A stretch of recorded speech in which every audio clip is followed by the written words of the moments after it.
Hello and welcome to the Rhythm Factory. I'm Eddie C, and together with my co-host Peter D, we're going to bring you in touch with people in and around the music business. This is the podcast that takes you up close and personal.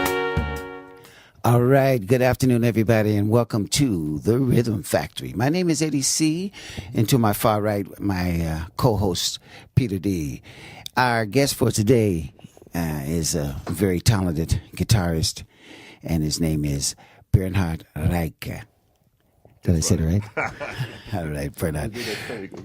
Bernhard is one of the legends in the guitar world, especially in say Holland and the Benelux area as a guitarist. And well, he's going to tell a little bit about himself first. Yeah, well, I reached the fantastic age now of 62, and so that means that I'm playing guitar for 50 years. So that's great. Yeah, because I started when I was 12.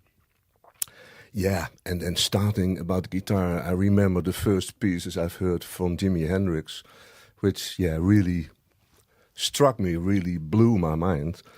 So, 12-year-old, so I was sitting, in my boy's room, and then had that little amplifier. I think it was 10 watts or something. But I had the first tube amplifier I could lay my hands on, and I'm starting playing the blues, and to express my feelings of Weltschmerz. I don't know if you know that name, that word. So, everything I felt as a little guy, I tried to express with the guitar. Oh, fantastic. So, really great. Yeah, well, and that continued later on. I played with a few pop groups. I had the chance, fantastic opportunity to follow up Elko Gelling, which was at that time, we could say the Eric Clapton of Holland. Okay. So I was a real big fan of that man. He played, you still see it on YouTube, he really plays cool. And at some point, I was already playing with Herman Brood, we all know in Holland. So you say Herman Brood. Herman Brood, Brood, that's the word. Yeah, well, I went to Groningen. I was born in Utrecht. Went to Groningen at some point. And I was very, hoe zeg je dat? Brutaal, what's the... Brutal. Brutal, yeah. So I didn't have any fear at all. I just grabbed my guitar, went into any place where a band was playing and said, all right, can I join in? So, and I did. So very quickly I played with the better guys in Groningen. And one of them was Herman Brood, okay, who had that QB in the Blizzards, was a bit of the end of their lifetime, so to say, and he had really the ambition to start on his own, and then he asked a few the bass player, what's his name, Laurens Loutje, bass player from QB. To join him, actually it was not much more than improvisation. Herman played some shit, and he also asked me. Yeah, that's something I also remember. The first gig I did with Herman Brood. I mean, think about all what we have today, sharing on YouTube, all the electronic possibilities. There was nothing. I mean. Yeah, the only thing you could do was record on a little cassette recorder or something. But Herman didn't even do that. So he asked me, he came on the bike to my room and he said, all right, you want to play? Yeah, why not? So, okay, well, that's then tomorrow, whatever, in the Paperstraat. And I said, what are you going to play? Well, we'll just see what happens. So I started feeling a little, all right. But I have not too bad ears. So we went up there. That was in the Paperstraat. I know do you know? Yeah. There's a lot of, I don't know exactly the place, but het Pakhuis, the name was. So we went there, and Herman was, of course, already starting to feel himself comfortable for the rehearsing, what in his case meant a few things. So, but then I said a little bit from, okay, what are you going to play? I said, no, we're going to play. And then he took, hoe heette dat? where you put your drink on. Hoe heet dat? Die, Coaster. So, and then he started writing A, D, E. Can you understand? So that was supposed to be a piece. Okay. So right, I guitar and tuned, and at first I had a few. Then he said, whatever, pop it in, pop it out. And then I took that. But I mean, imagine how that works in a cafe with, I mean, it was too dark to so after a few little notes, I thought, all right. So that first thing, was only by ear. So he played, of course, that is not very complex harmony, but still. So yeah, and then to make it short, to end it up. At some point, that Elko Gelling guy was asked by the Golden Earring, who had a big hit. I think it was Radar Love in the States. So they were huge there. I've heard from Kooijmans that Santana were there. Hoe heet het voorprogramma, pre-program? That was supporting act. Yeah, supporting act. Santana was supporting act. So fantastic. So Kooijmans, the guys asked Gelling. And then, strangely, the same day, Herman came to me to ask me to join his real band. He found, I was there when he found the name Wild Romance. It was a great moment. And I had a phone call from the management of QB if I wanted to replace Elko. And I chose for that. Okay. Because of, I already had seen so much dangerous, zeg je dat, attributes and I mean all the drugs. Okay. I really had the idea that I questioned for me. Really, that was one of the main things to not go with Herman, because I really thought, am I strong enough to withstand all that?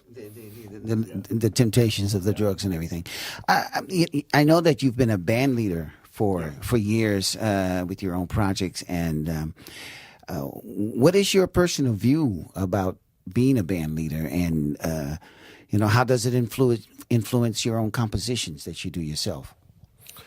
Well, the first thing you do when you start as a musician is looking for possibilities.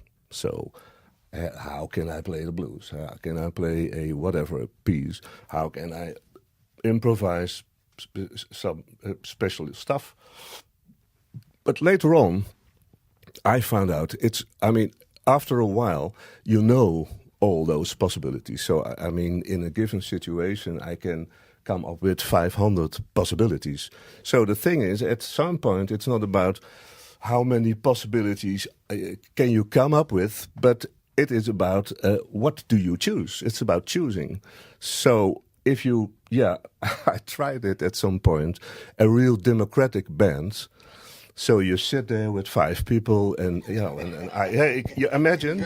So I said, all right, I have this chord and that chord, and then maybe the bass player said, you could also do that chord, and of course he's right, because you can do anything. I mean, that is the thing. So my answer is, a band leader is the guy who decides, is the guy who gives the color to stuff. And of course you can like that or not like it, but I mean that's the role of the band leader.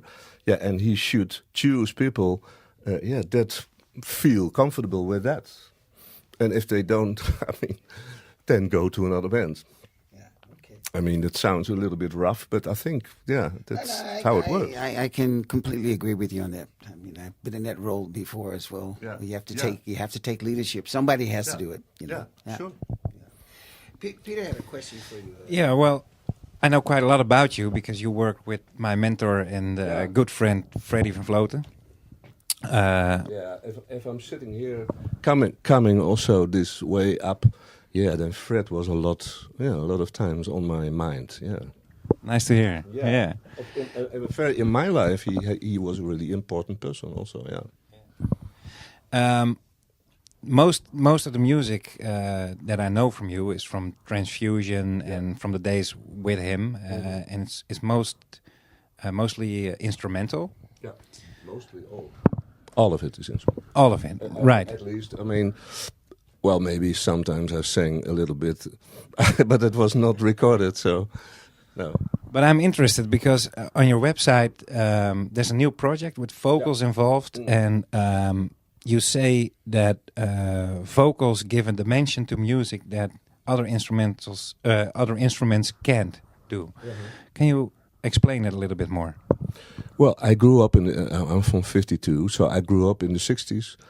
And at that, I mean, there always was instrumental music, of course. If you also, I think also, I'm not really sure, but I think you can find a moment in the Elvis Presley band that Elvis was sick or had too much, and then they started some. So, I mean, there was always instrumental music, but from the start, I really was and still am really a lover of vocals. I mean, one of the things I always did was singing along, and I always tried to sing that third unbelievable strains. I mean, George Harrison sings very nice third lines, guys like Crosby, Stills, Nash, the Eagles, all that. I mean, I love the harmonies, backing vocals, and I love triple or four lines together. So I always had that. Yeah, and I developed as a guitar player after that long intro of mine about the very past. I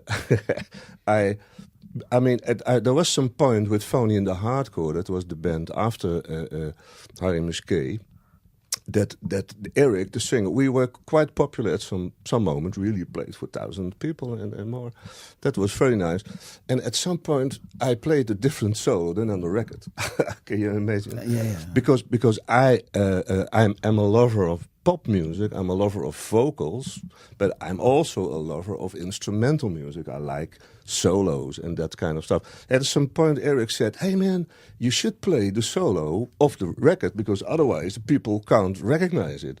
And there are so many examples of very famous pieces in which the solo is a big part of the composition. Yeah. So, as a instrumentalist, I felt without vocals that I played the role of the vocalist. So that's also was in our liner notes and in our the promotional material. So the guitar, which was I, played a vocal role. So I think even with Transfusion we had that in our. So what we wanted the people to see the band. So but after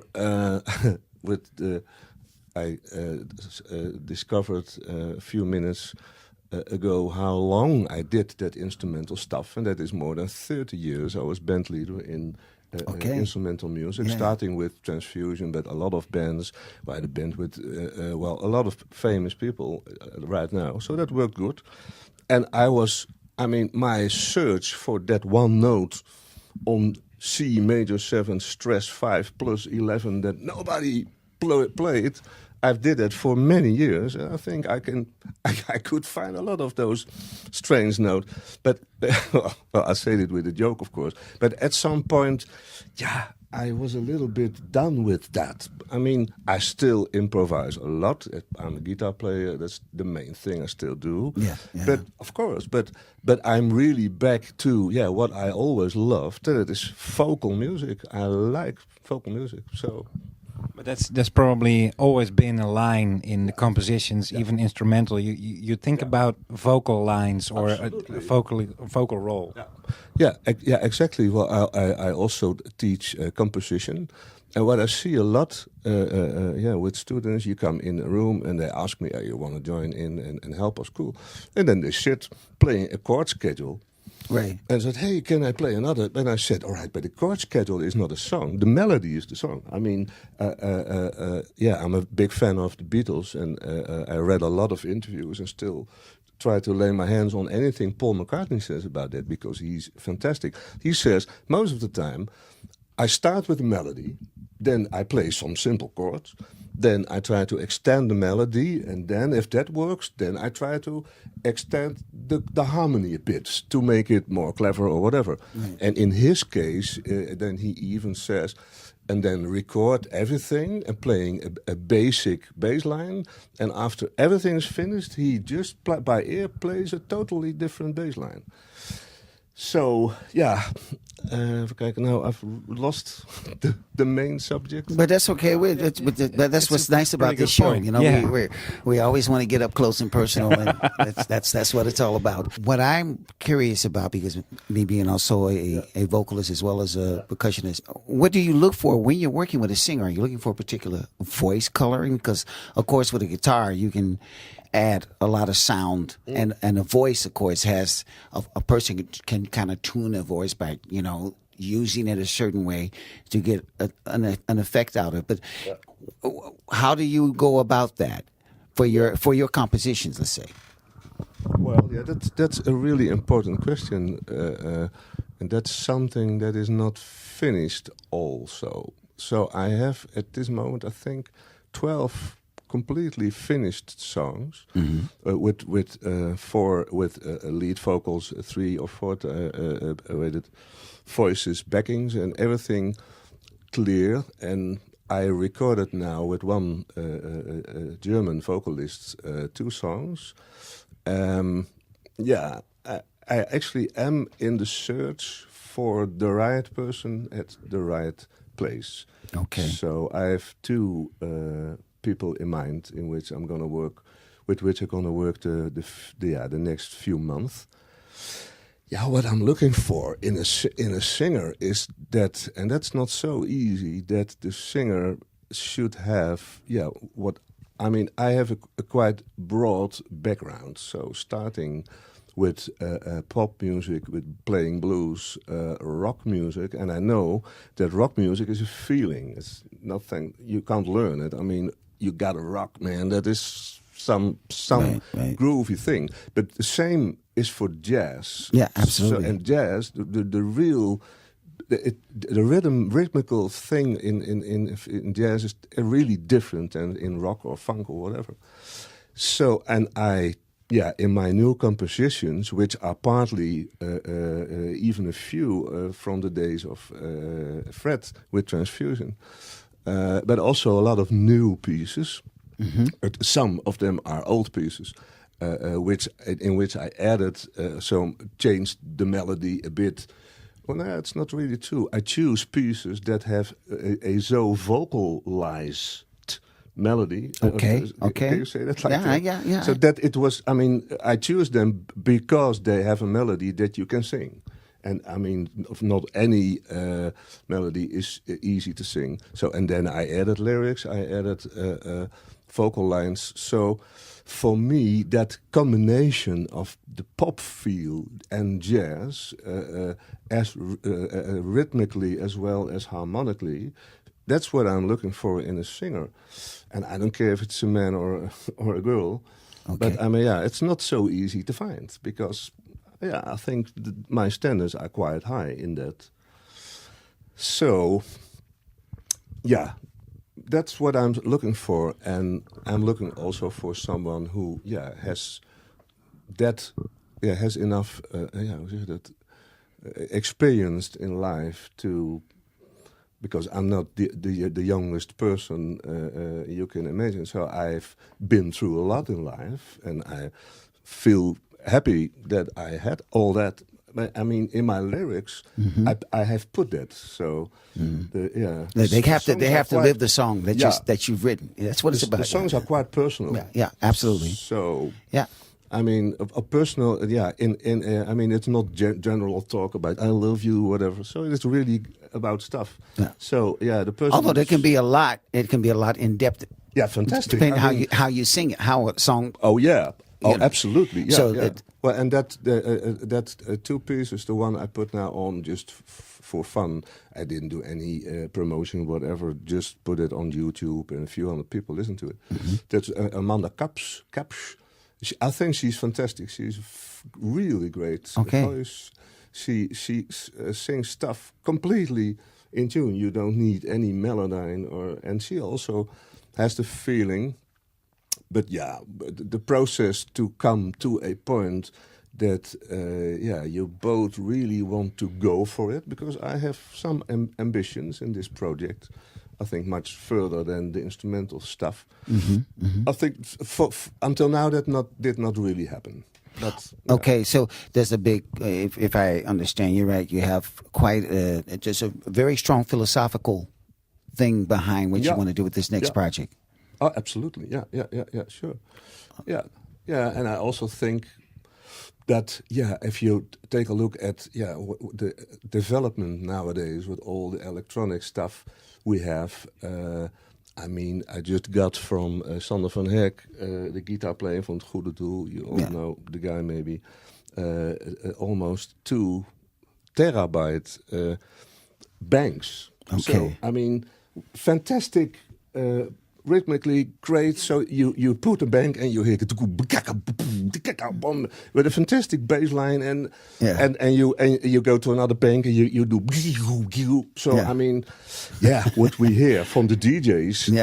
Right. My sister can make that too. I mean, if you put the right, you can almost do. You can't do something wrong. I mean, no. Yeah, of course you can combine A minor and B flat minor, but I mean, so. Yeah, so what I can offer, that is something with a background. I mean, I can really make music. I can really compose music, original music. So, I mean, keeping that's the human my element strength. in there. Huh? Keeping the human element in there. Yeah, exactly. Absolutely. Yeah. So that's my strength. So, I'm not really sure if it will work, but I believe in it. And the new pieces I'm writing are getting even better and better. So I am very positive about it. So let's see. And let's hope that I find that vocalist. I mean, because that is what we all know. You should have the right person at the right moment in the right place. That's it. Yeah. There are a lot of a person like Adele. I mean, I'm not a very personal lover of Adele, but I mean that she is completely her own. She is what she does do. I think that's fantastic. I mean, so I'm looking for something like that. Okay. You want to? Well, I hear you say electronics in music nowadays, and I want to know a little bit more about that, because I remember that with Transfusion or with the roller coasters, maybe both, I don't know, but you use sequencers. That was Transfusion, yeah. Yeah. And those are, in the music, it was part of the composition. Yeah, absolutely. But how do you feel about the electronics used nowadays? Yeah, well, it is. I thought about it, of course, going up here. I mean, Charlie Parker with a sequencer. I mean, why? I mean, why not? Why not? I mean, John Coltrane with a sequencer. I know that I know I come up with this example because there are a lot of people would say, "No, that's crazy, idiot." I mean, but I grew up in the '60s, and in the '60s we had Pink Floyd. And they used sequences already. We had that was quite improvised. What's the name? Even kijken. Pink Floyd and you know it. Nee. The English. Ah, shit. I don't get the name now. Whatever. Well, Soft Machine. Soft Machine. Yeah, exactly. They also used that kind of stuff. I saw them live a few times. Also Pink Floyd in those days. Well, the thing is, I am a real big fan of Michael Jackson. I think it's fantastic, so beautiful. I mean, about melodies, but Thriller, I mean, that's a groove. I mean, that is a sequence groove. Of course, it's one of the top drummers in the States. Who, I mean, maybe they let him play for 2 hours until he had that 2 bars. But I mean, those 2 bars looped, I mean, I can't stop dancing if I hear that. It's so fantastic. And that's a loop. That's a sequencer. So, why not? I mean, sequencing, computing, has, of course, something unhuman, but also, in my feeling, if it's good, something hypnotic. There is, I don't know, some... You come into, and of course, I mean, this morning I also went to the sports school, and then you hear what nowadays happens, and that's what I mentioned. 5 minutes before. I mean, you go to a library you put on a knob and whatever, and you put some sound effects, and in 10 minutes, I mean, I think that I can make in 1 hour a piece like those DJs make. Yeah, maybe that's going then a little bit far into the mechanical stuff. So, yeah, I think it's a real benefit that we have it. I think it's great that we have it.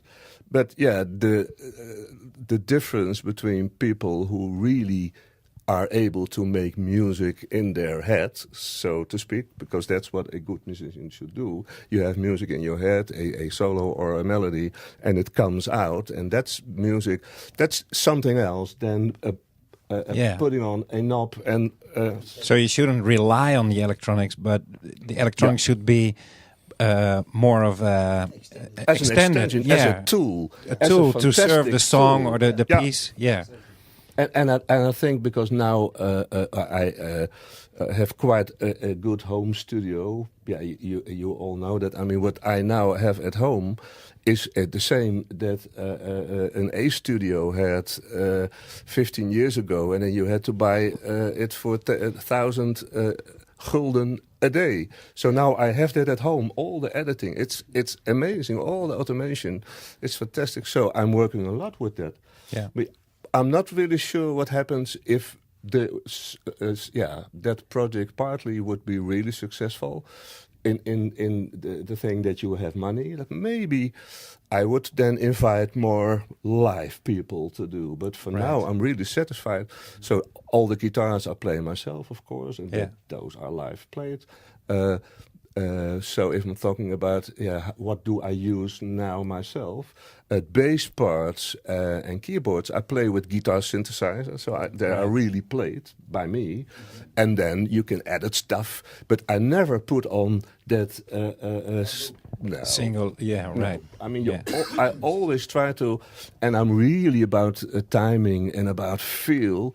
So even bass parts or keys parts that are recorded with synthesizer sounds, I really shift stuff and put it just a mini fraction earlier or later, because that fits. Yeah, that fits. So that's actually good that you say that, because so I use a lot of electronics in that new project, but I use it really human. Yeah. But don't you kind of miss? I know I have that. I mean, I worked in the studio I've been in the studio for 40 years, and I know that a lot of folks work at home sending parts to each other. But don't you also kind of miss just going to the studio with a bunch of guys and say, hey, let's take the first 2 or 3 takes and we take the best one out of that? I so feel what you mean, because with Transfusion, that band with Fred and the Aftermath Orients, everything was, I mean, there was nothing like dubbing. My last CD, The Waiting for the Bora, who, had a lot of great reviews and stuff, that was totally recorded live. And I can even say that at one point, we recorded 5 pieces in one day, which had 4 first takes. I mean, I'm still proud. What I've learned as experienced person is, as also with something with Fred van Vloten. The first time, I never forget, that's a great story, a little thing. So the first time I went into a studio with that trio, I had recorded, of course, more stuff before, but that was my first time as a band leader. So you really want to. I studied for weeks, and I was in total fantastic form.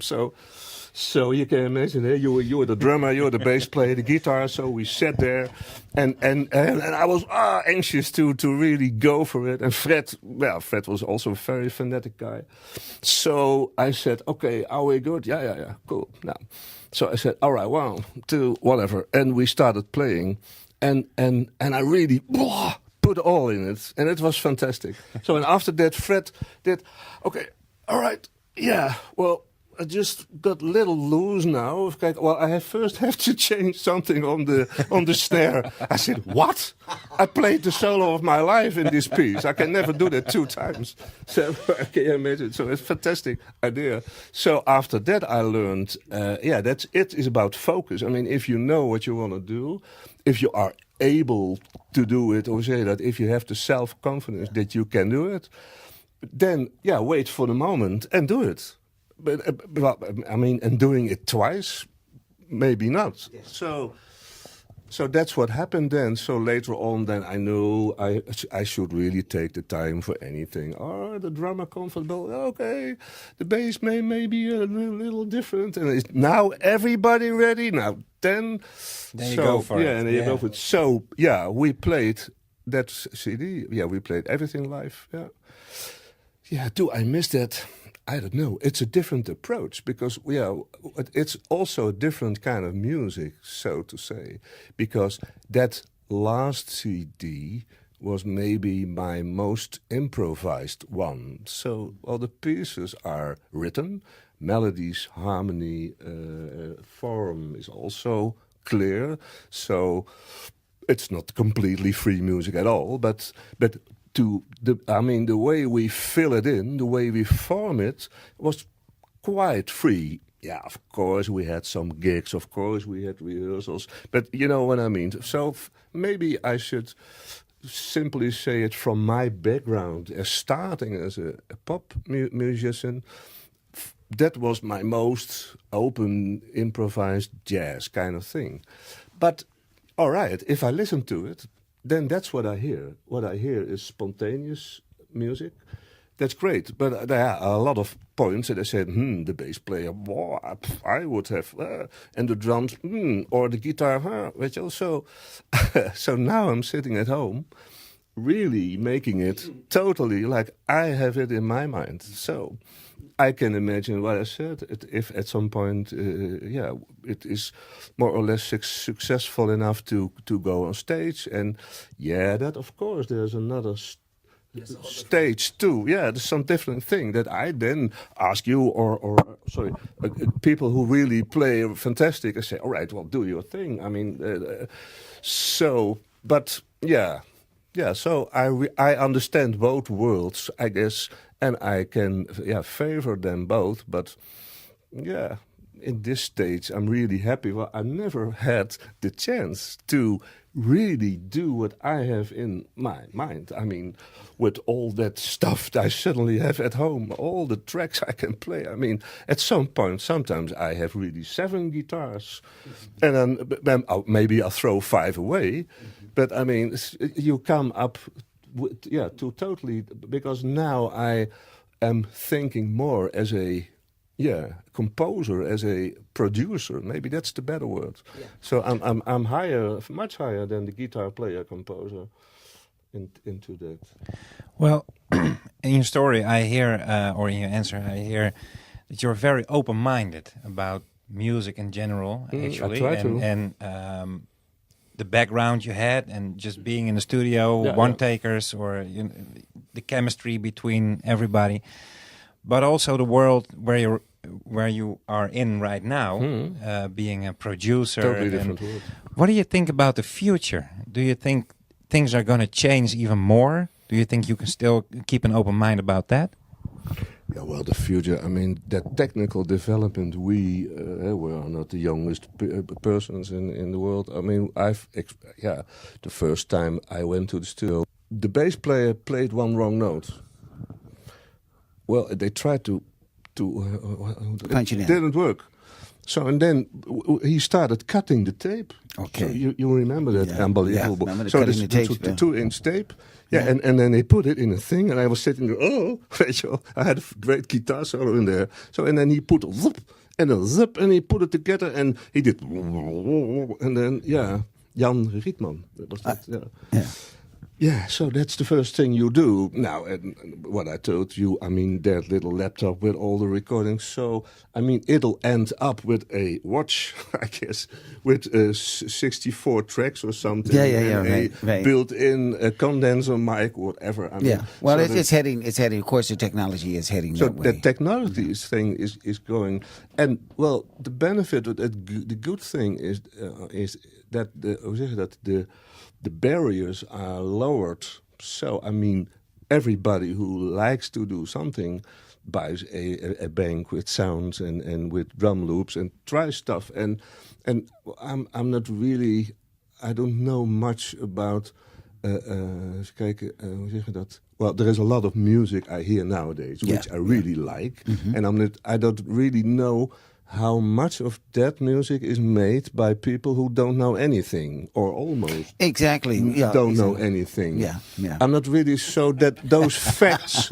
So those facts. I mean, so let's say that I can imagine that the answer is that at least 20% or 30% of nice music that is made is coming from those people. And then I say, why not? I mean, I studied that conservatory. Also, only starting doing that when I was 28, and before that, I didn't know anything. Really, didn't know anything about music theory at all. So, Yeah, but I mean, I'm also one of those old school musicians that didn't go to music school. No. But I feel that if you have that feeling for the music, it kind of takes you where you want to go. And you're one of those musicians as well that I've seen over the years. Well, he got that extra thing that somebody who maybe studied for 30 years could never have. Yeah. You know, that's what makes you a legend, man. It's not. It's not in studying. It's all about feel. It's all about. I mean, are you able? Can you connect what you feel, what you experience in life? Can you connect that with your music? Music. Can you translate that? And that's what people feel. That's what I love about people who make music. So. I got one more question before we close off this very, very nice interview we've had with you. We always ask our guests to tell us a little anecdote about something that happened in their career, and which was funny or maybe awkward. What is that for you? Yeah. I mean, I experienced a lot, of course, and I can tell 1,000 stories, but the problem is that almost all of them are about people, what they do or don't or should have done and never did, and I'm not going into that because I don't think that is netjes. Hoe zeg je dat? I should not do that. So, but there is one little thing I can tell. That's because something that happened with me, and that I liked it. So imagine that point when I first started with. So I was asked by Herman and by Harry Musquet to join the band, and I choose Harry, and I followed then that legendary Elko Gelling, which was, I mean, in every poll it was Jan Akkerman or Elko or the other way around. And I was, 23 and tried to play nice. And okay, so we had that big. And Harry had a big problem with it because Harry and Elko it was like a marriage. I mean, a musician's marriage, so to speak. They were so close. I mean, that record I made with Harry, it was called Love Vendetta, and that says enough. I mean, I think half of his lyrics were about all about that, so that he, but I can imagine that because he felt betrayed. He felt betrayed because. He didn't. I thought he didn't even get a phone call from Elko, but from the management. So Elko is to the going. All right. So I followed his footsteps, and then we rehearsed, and then we had the first gig in Assen, of course, where Harry lived, in De Kolk, you know it, big Schouwburg big place. It was completely full. It was crowded. But all the old fans were there. And they wanted to see, maybe they wanted to see how the new guitar player played. So it was quite a big burden. But I mean, I don't know. I think I was young enough to just go for it. And so, all right, so we played. And then in the pause or afterwards, I heard people say, yeah, but it was Eelco. Because Eelco, and I heard it later, at some points when Eelco didn't, I don't know, whatever, he didn't shaved enough or he didn't like to do it. Sometimes Eelco played behind his Marshall stack. So you couldn't see him. So at some point, so people then said, well, I think Eelco played, and Eelco sat there, so that little guy is only standing there. So, I mean, I was, can you imagine that? I was like playing. So, yeah. The Miles Davis effect. Yeah, exactly. Well, Miles always turning around. Yeah, exactly. So that was really something. And then Harry was very proud. No, it was really him. And I was very proud. So maybe that's one of the things I can share without going into all the weaknesses we have as musicians. Thank you very much. Yeah. Nice. This was quite a lovely interview, we want to say. Want to thank our guest for this afternoon, Bernhard Reinke. I said it right. And my co-host, of course, Mr. Peter D. And you can reach him at info@peterdoppen.nl. That's Peter DOPPEN.nl. And Bernhard, where can people reach you? BernhardReinke.com. Sorry. All right. You can. It's with an H, Bernhard. With an H with an between. H. Yeah. You can also reach us on rhythm-factory.nl. We have also a new email address where you can reach us, and that is the Rhythm Factory Podcast @gmail.com. And you can also reach me at jazzolmusic@gmail.com. That's JAZSOL. All right. Thank you. And this was it for this time in this particular episode of The Rhythm Factory. See you around. Ciao.